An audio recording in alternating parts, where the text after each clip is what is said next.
Injuries have been a significant hurdle for Seattle's 2023 draft class so far, but it looks like there could be some good news on the horizon with the season opener coming up on Sunday. Rob Rang and I are going to be breaking it all down on our Tuesday edition of Locked On Seahawks. You are Locked On Seahawks, your daily Seattle Seahawks podcast. Part of the Locked On Podcast Network, your team every day.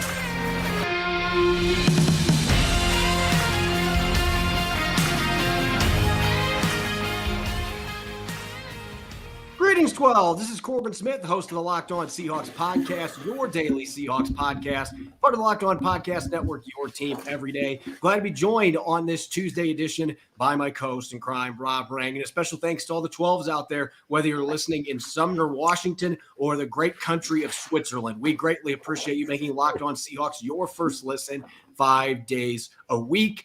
We are getting closer and closer to the season opener. Tomorrow will be the first regular season practice of the year for the Seahawks. They get today off. We're going to be taking a closer in-depth look at a new look Los Angeles Rams heading towards the opener on Sunday. And we're going to cap things off with our defensive predictions. We had offense yesterday. We're going to be to the good side of the football. The defensive side of the ball, we'll be having some predictions for the 2023 season on today's episode as well, which is brought your way by our friends over at Bird Dogs. Go to birddogs.com/LockedOnNFL or enter the promo code LockedOnNFL for a free water bottle with any order. You won't want to take your Bird Dogs off. We promise you.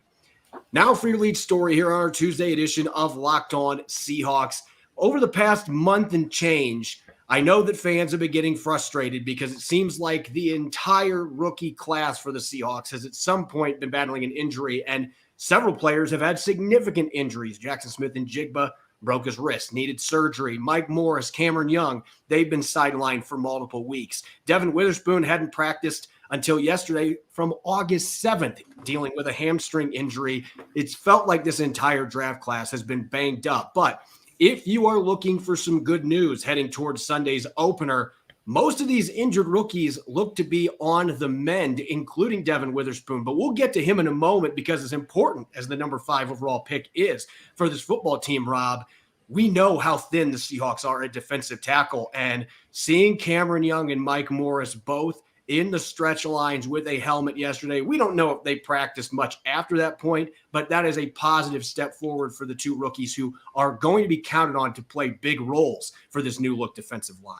Yeah, it is a huge development for Seahawks that they are able to get these two rookies back just because of the size, the physicality, the toughness that they have demonstrated at the college level, at big-time college level. And we talked about this. While there was certainly a lot of consternation out there from Seahawks fans about would Seattle's rookies be ready to go, I was fairly confident, and just in looking at the body language of Pete Carroll, that there was some positivity. There was some optimism that they might be able to get back sooner rather than later.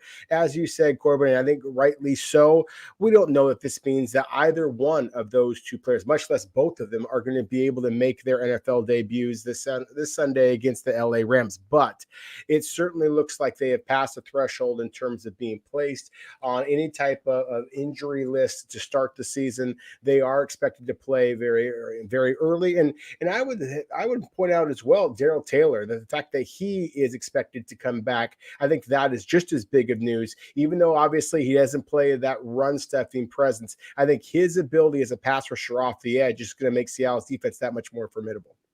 Yeah, this Seahawks defensive line has a chance to be at full strength on Sunday. If they can get Young, Morris, and Darrell Taylor back and able to contribute, and I would expect with them both, or all three of those guys coming off injuries, that they are going to have pitch counts, especially a player like Darrell Taylor, who is coming off what looked to be a pretty significant shoulder sprain. So they are going to be judicious with the reps for these guys. But if you can get 10, 12 rush attempts from Darrell Taylor in a situational role, we saw what he can do with that last year, late in the season, with that flurry of sacks that he had. So that would be a big deal. I just think, though, when you look at the depth chart, Boye Mafe is still listed number one. The new depth chart the Seahawks have on their website, he is still listed as a starter, as he should be. He has earned that spot. You've got Derek Hall, the second-round pick. You obviously have Uchenna Nwosu. You've got Tyreek Smith. Levi Bell is waiting on the practice squad to call up. So it feels like the depth at that position is pretty darn good, and you have a lot of young talent with upside. The defensive line and the interior, on the other hand, you do have some high upside guys. You spent all that money on Draymond Jones. You brought back Jaron Reed. But at the same time, if you don't have Mike Morris or Cameron Young, you're going to have to promote Matt Gotel, and who knows what they're going to do at the other defensive tackle spot because they don't have any other DTs on their practice squad right now. They didn't bring back Jacob Sykes. They didn't bring back Roger Perry. I mean, you could sign those guys real quick. They're still available as free agents, but they just don't have much depth. So if you're even missing one of those guys, it really limits what you can do in terms of rotations. And in the first game, you want to be able to keep guys fresh because none of these guys have played 4 quarters up to this point. Yeah, I would push back on that just a little bit just because of Mario Edwards. I think that his ability to slide inside, I think that he also can play that spot if you need him to. And then again, I just think that you paid Draymond Jones all that money, as you mentioned. You're expecting him to be the guy. You're expecting him to play significant numbers or significant snaps, excuse me. And then with Jaron Reed, you're talking about one, at least in my opinion, one of the toughest guys in all of the NFL. So sure, if you were suddenly to suffer injuries to a couple of different players who have not shown themselves to be injury prone, then I think that would be a concern. But again, these are veterans that have shown their size, the physicality that you need to be successful there. They have shown that they are durable players. And then in the case of Cameron Young and Mike Morris, again, the same thing. Obviously, it was at the college level, but neither of them struggled with durability. Both of them demonstrated the physicality that you're looking for. So it is a group that if you have any type of injuries, it could lead you to being a little bit concerned. I don't have that much concern for them in terms of the reason the opponents you're going to be facing early in the year. When you start talking about the San Francisco 49ers, the Dallas Cowboys, Philadelphia Eagles, teams that have bigger, more physical fronts, then I think that there is some concern. Maybe even Detroit Lions in week 2, just because they have a terrific offensive line as well.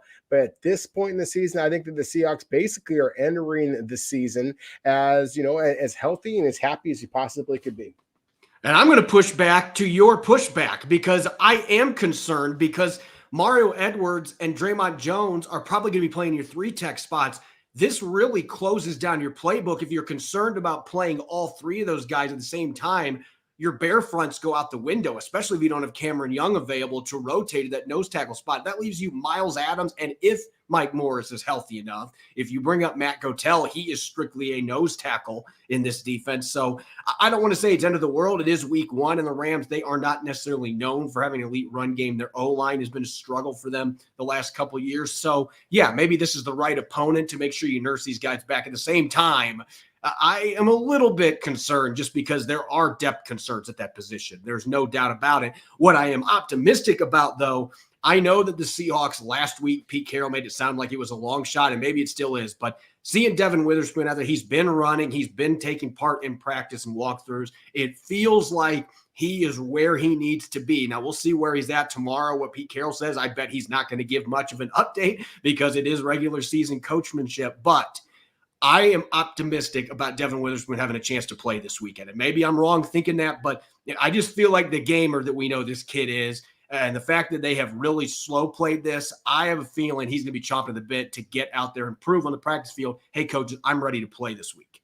Yeah, I 100% agree with you. And John Schneider does as well. I mean, he said it himself that, he almost feels like the Seahawks may have to try and govern Devin Witherspoon just a little bit because that he wants to get onto the field. And again, it's that physicality. It's that the consistency that we saw against elite competition that, to me, eases any concern that I might have about Seattle's, perceived lack of depth here. And the one last thing I would say about this, and one of the things that I think is kind of counter to how I felt about the Seahawks maybe a month ago, is just a reminder about how explosive Seattle's offense can be. again, if this is a team like a year ago that I personally had all kinds of concerns about whether Seattle was going to be able to score very many points, then I did have a lot of concerns about, hey, if an opposing team is just going to be able to run the ball down your throat, and if you struggle to score points, then how are you going to be able to kind of counter that? But Seattle, in my opinion, is going to have one of the most explosive offenses in all of the NFL. If you jump ahead, like the Kansas City Chiefs, for example, you jump ahead of teams, they don't have the ability to run the ball down your throat. You are going to want to have guys who are in that 270, 280 pound range to be the pass rushers. I think that's when Seattle decided to dedicate the amount of money they did to Draymond Jones. To me, that signaled the real shift in this club. Rather than going for guys like Al Woods, who are the run stuffers, instead focusing your big dollars on those pass rushers, because I think the Seattle is anticipating they're going to be ahead of these games, and they want to have their pass rushers be able to finish them off rather than having these run stuffers that don't give you much in terms of the pass rush. That would be the ideal blueprint. Go out and score 2 or 3 quick touchdowns and make it that the Rams or whoever you were playing says, wait, I can't run the ball much. Make them one-dimensional by force with the scoreboard. Obviously, that's ideal, but we know that that's not always easy to do. This is the NFL. So if the offense is not clicking on all cylinders to open the season, that you better hope that your run defense is able to hold up. And so that defensive line, if they get Morris and Young back, I'm feeling much better. Even if just one of them is available, I'm feeling much better. If they're both out, that creates some significant hurdles to me in terms of defensive line and depth. Coming up next, we're going to be taking a closer look at that team. The Seahawks are going to be battling a familiar foe. The Rams coming to Lumen Field on Sunday, a much different looking Rams team, aside from a handful of players. We will be breaking down some X's and O's and personnel groupings on the Rams heading into the opener on Sunday. Coming up next here on our Tuesday edition of Locked On Seahawks, which is brought your way by our friends at Bird Dogs. Putting it simply, Bird Dogs make you look and feel good. You won't want to take them off. Bird Dogs stretch khaki shorts are designed to fit slimmer through the thigh and leg, giving you a truly sculpted look. Bird Dog shorts do the exact same thing as Lululemon, but fit way better. Unlike regular shorts, Bird Dogs aren't made of a stiff, restricting cotton, keeping you comfortable year-round. Take my word for it, whether I'm heading to LA to cover a tough road game or chilling in my house preparing for a podcast like today, I'm always sporting Bird Dog shorts and joggers because they are extremely comfortable, don't restrict movement while keeping the slim look. We all certainly need that. And the sweat-wicking fabric keeps me cool and dry all day long, no matter the elements. I can't recommend Bird Dogs enough. You'll want to wear them all day, every day. Go to birddogs.com/LockedOnNFL and enter the promo code LockedOnNFL for a free Bird Dogs water bottle with your order. That's birddogs.com/LockedOnNFL or promo code LockedOnNFL for a free Bird Dogs water bottle. You won't want to take your Bird Dogs off. We promise you. You're listening to the Tuesday edition of Locked On Seahawks. I'm your host, Corbin Smith. Glad to be joined, as always, by my co-host in crime, Rob Rang. And a special thanks to all the 12s for making Locked On Seahawks your first listen 5 days a week. We greatly appreciate it. For all of our listeners, you also want to check this out. We have this on our Locked On NFL YouTube channel, as well as other platforms for our podcast. The Locked On Ultimate NFL Season Preview officially here. It's a 7-episode extravaganza, opinions, analysis, plenty of debate from all 32 of our Locked On NFL hosts with added insights from our national experts. It's a can't-miss series before the season kicks off. Catch every episode on Locked On NFL on YouTube or wherever you get your podcast.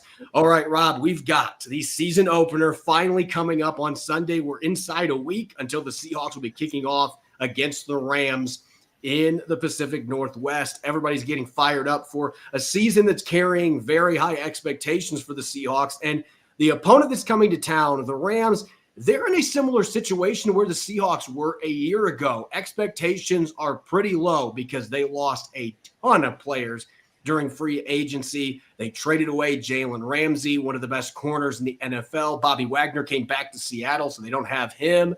Leonard Floyd's gone.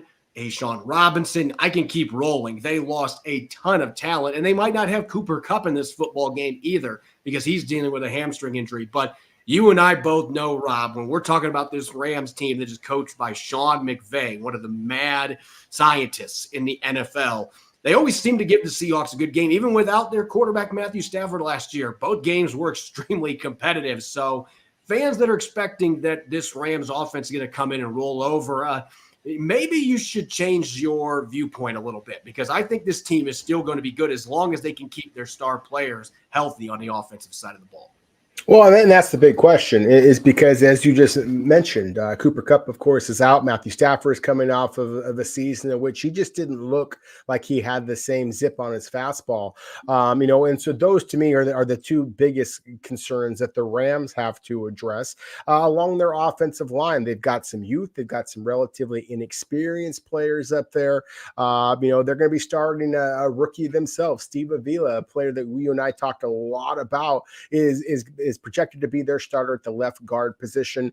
Right next to him is going to be Joe Noteboom, and Alaric Jackson is likely to also get some time. He saw a lot of time as the starting left tackle early in the preseason as well. So I do think that this is going to be interesting to see how the LA Rams kind of line up and what they try to do here, because if they don't have Cooper Kupp, then who is going to be the focus of the passing game for Matthew Stafford? Is it going to be Van Jefferson? Is it going to be a Tutu Atwell? Is it going to be a former BYU and University of Washington wide receiver Puka Nacua, who made some splashy plays over the preseason? Is it going to be the tight end? We know how much the tight ends, especially the Rams tight ends, have been a bugaboo for the Seahawks. So to me, that's one of the interesting things here about this. But as you said, really what it comes down to is Sean McVay. I mean, the man is a magician. And so I am just kind of fascinated to see if he sticks with the same personnel groupings, the same alignments that he has done in the past, or as he starts to shift some things, because among the people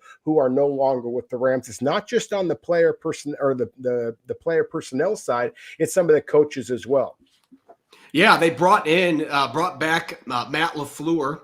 He is going to be the offensive coordinator, and he was with the Jets in the same role the last couple of years. And we know the Jets, they've been very hit and miss with their offense, but we know the quarterback situation. There's a reason that they went out and got Aaron Rodgers this offseason. So it's like any season opener, even with a familiar opponent like the Rams, Sean McVay, there's going to be some principles there that I don't expect are going to disappear. For one thing, expect a ton of 11 personnel. He's kind of the godfather of 11 personnel. 90% of their first down snaps last year, they were in 11 personnel with one tight end, one running back, and three receivers. Even if Cooper Kupp's not playing, I don't expect that to change. I also expect them to be under center a lot because we know that art of deception that they like to do with Sean McVay's offense. I'm not expecting that's going to change with LaFleur coming back and taking the reins as the offensive coordinator. McVay is still going to have his hands in on that. I expect we're still going to see a lot of jet sweeps. I think where we could really see differences, though, Rob,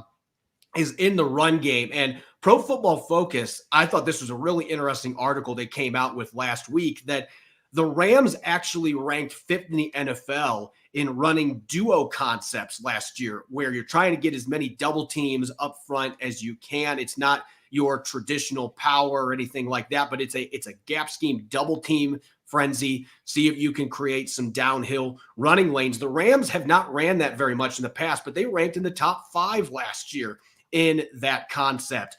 Matt LaFleur with the Jets was dead last with his team, 3.5%. So I am expecting that we are going to see the Rams get back to being a very heavy mid-zone and outside zone running football team. And there's not going to be near as much of those duo concepts that, quite frankly, league-wide have not worked as well for most of the teams in the NFL anyway. I expect them to get back to that zone game, particularly the mid zone that has been so dangerous in Sean McVay's offense. So that's just my expectation. We'll see what the Rams have up their sleeves. I'm anticipating there's going to be a few differences here, but certainly getting Matthew Stafford back. We know he loves to throw to receivers, and they are going to be taking advantage even if Cooper Kupp's not there. I expect there's going to be plenty of things that we've seen in the past, but there will be some new wrinkles, particularly in the run game. Oh, no question about it. But it's still going to be Cam Akers is going to be the primary ball carrier for the Rams. Kyron Williams is likely to be the backup at that point. You mentioned the double team blocking, the dual concepts. And I think that is something that does translate better to the NFC West just because of the dominant defensive linemen that you see in the NFC West. Now, obviously, the best one, is, at least in the interior guys, is Aaron Donald, who, of course, plays for the Rams. Similar situation with the New York Jets. Quinnen Williams was the best defensive lineman there. But you look at some of the other players in that division, there's not a lot of dominant defensive linemen. I think the Seattle is actually better suited to handle it this year than they would have been last year. Of course, one of those Rams players that was, that is now in Seattle is Bobby Wagner, and Seattle is just going to be a little bit more savvy at the linebacker position than perhaps they were a year ago. I think, as you mentioned before, we're expecting Boye Mafe to get the start outside at the outside linebacker spot opposite Uchenna Nwosu. He's already proven himself to be a little bit more consistent in the running game than Darrell Taylor was a year ago, presumably at least. And so I think that, again, I do believe that Seattle is better suited to be able to hand these dual concepts and the double team blocking that we do expect the Rams to continue to use. But it's going to be, I think that's one of the things that's always important, is that you can be as cute as you want to be with the X's and O's. It really does still come down to the Jimmies and Joes. And do the Los Angeles Rams have the guys up front and the running back to be able to control the line of scrimmage the way they have in the past years? I don't think that they do. That's why I think that the Seattle is going to be able to kind of hold up against the Rams, aggressive schematic design. But the one worry we have to have, because the Seahawks have never been able to stop that jet sweep against the Rams. It feels like the Rams could bring the milkman in off the sidelines and they could run jet sweeps against the Seahawks. We'll see if that changes this year. I expect that is still going to be a big part of the game plan, because it seems like it always is for Sean McVay, regardless of who has the OC title. Now, on the defensive side of the ball, as you mentioned, we could sit here and we can talk scheme, and I'll throw some numbers out here in a minute, but it really is all about the Jimmies and Joes. And last year, the Seahawks benefited. Both times they played the Rams, they didn't have to worry about number 99. Well, that is not going to be the case on Sunday. Aaron Donald is back, and that is obviously a huge difference maker for the Rams defense as a whole. He is an elite interior pass rusher, maybe the best that's ever played the position. They move him around, but really the run defense is also where they felt his absence last year, Rob. 5 of the 6 games he missed with that ankle injury, they gave up 100 or more yards. In the 11 games he played in, they only gave up 100-plus rushing yards 4 times. So there is a stark difference when you have number 99 out there, not just rushing the passer, but defending the run. He's one of the best defensive players of all time. Seattle is going to have to deal with him. And so those double teams, making sure there's help, whoever's dealing with Aaron Donald, Seahawks have to have their game plan set up to do that. What I'm really curious about, though, we know what Aaron Donald is going to do. We know the type of player he is. What we don't know with this Rams team, and it's similar to the run game on offense, this is a team last year that ran over 30% of their snaps in a 3-3-5 nickel look. But that was with Jalen Ramsey playing that star role where he can play in the slot, he can play up in the box, you can move him outside. Really, that utilized all-field weapon.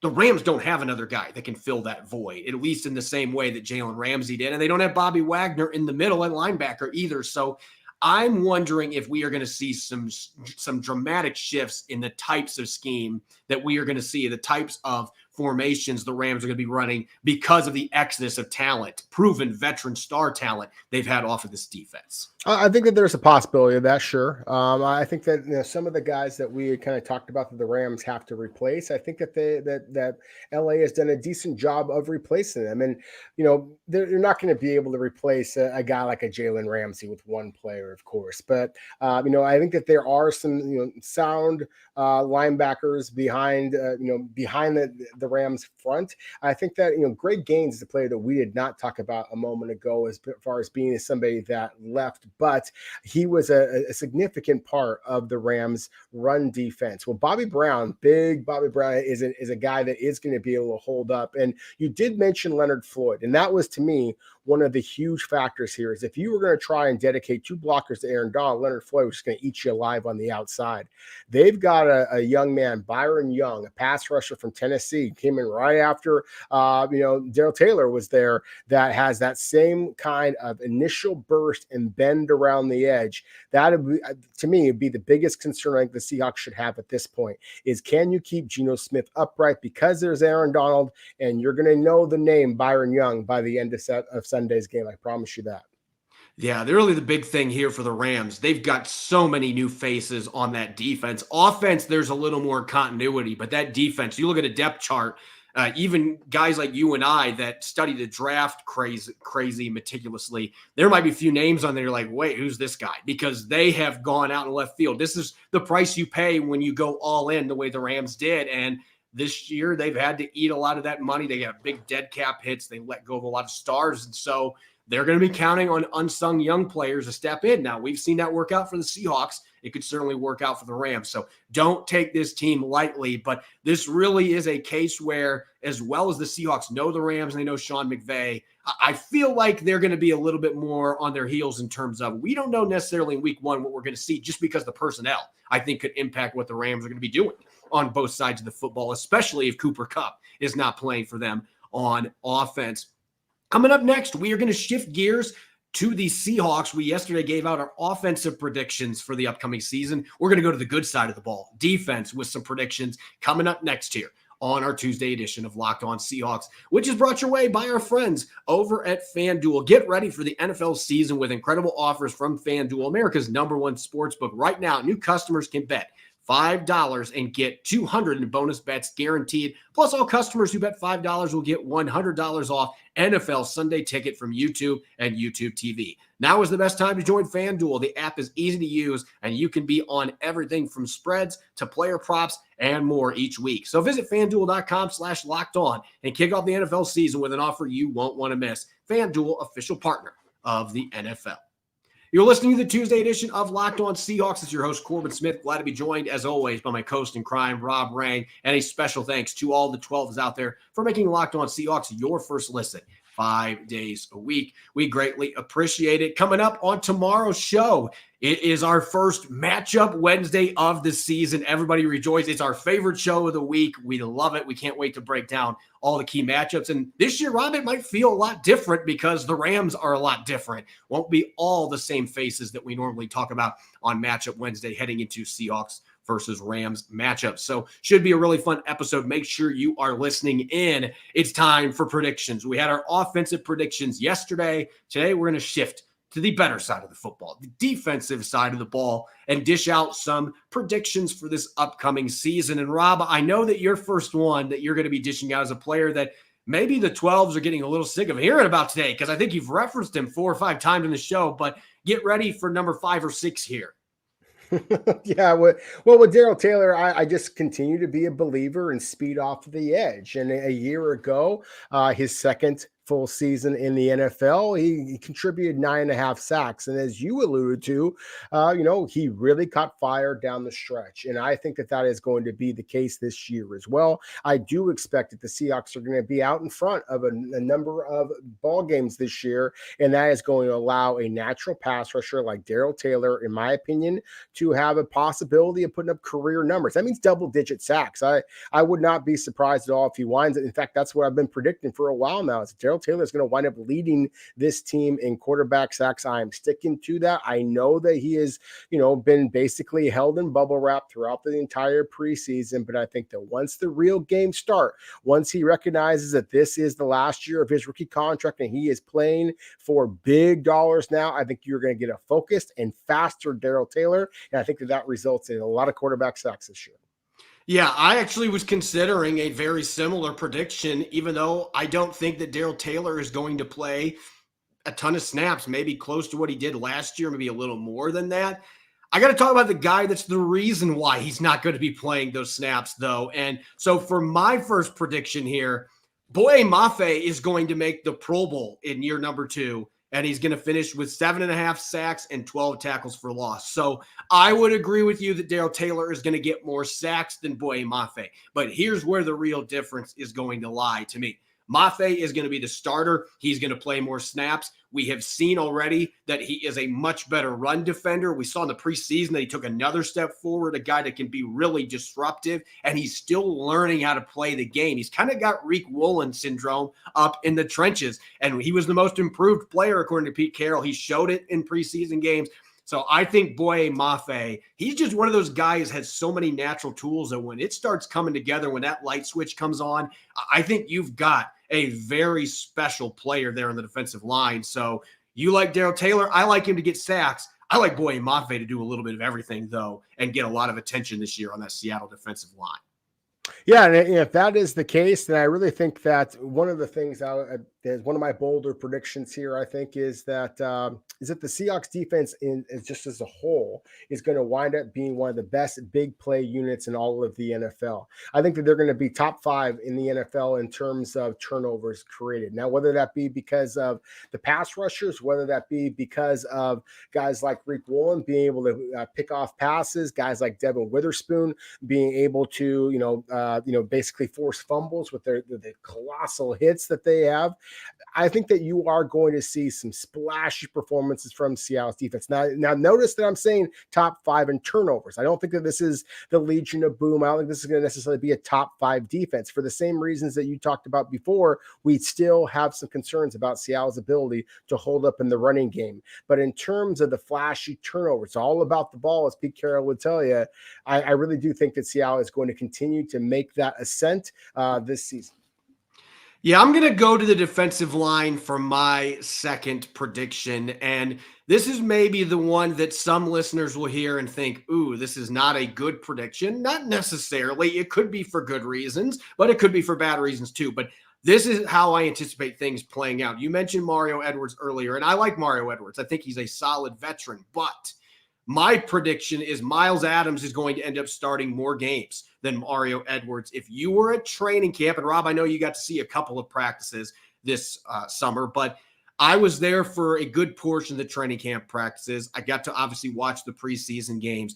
There's just something about Myles Adams. The guy just every year takes incremental steps forward, and I thought he was one of the best players for the Seahawks on defense in the preseason that, again, was not getting talked about very much. And he's stout against the run. He plays with excellent technique. And, oh, by the way, Cameron Young, even if he's healthy, there might be a few snaps at nose tackle for Myles Adams. He actually did fairly well there in limited action last season. So I think he's going to get a lot of opportunities to play. And I think at some point, I think that he's got more pass rushing upside. That's just my assessment looking at those two players. Mario Edwards, that's not been an area that he's had a lot of consistent success. I think Mario Edwards is a good player. I think Myles Adams, though, being the one holdover from last year, I think that this is the season that he's going to really prove to people, hey, I'm here to stay now. This is a roster spot that is mine. And not only that, I'm going to get into the lineup. Well, that's a perfect segue because you're talking about a guy who is trying to kind of ease concerns and prove that he belongs. I think that there's a lot of Seahawks fans out there who are wondering, is Jamal Adams ever going to prove that he belongs? Is he ever going to prove that he is worth a big contract and all of those draft picks that Seattle traded for them?